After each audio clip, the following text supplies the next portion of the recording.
So this is something I'm curious about. Can you overfund your Roth IRA? For sure. You could send in any amount of money. Now, the limits on that money have been decided by the IRS and Congress. It's $7,000 in 2024 and 2025 for an IRA, traditional.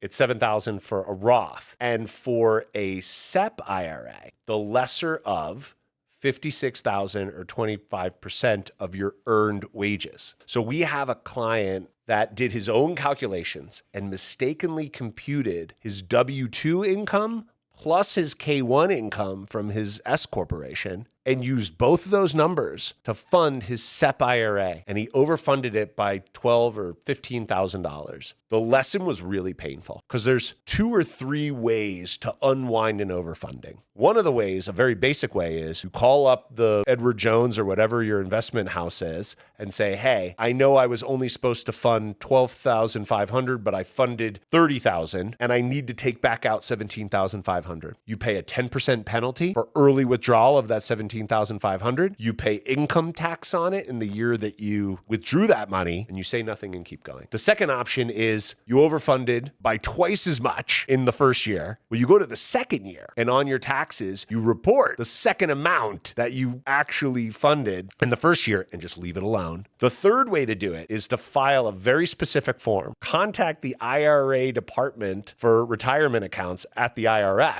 Pay a $1,500 processing fee. Go through a full reevaluation and explanation of why you made that mistake. Then pay a 6% annual penalty on the money for every year on top of the early withdrawal money and the 10% penalty for pulling the money back out. And it could get really expensive. So it's a common mistake. If we would have gone back and he would have been able to get proper advice from our firm, it would have very succinctly been, you only for a SEP IRA can utilize 25%, the lesser of $56,000 or 25% of the W-2.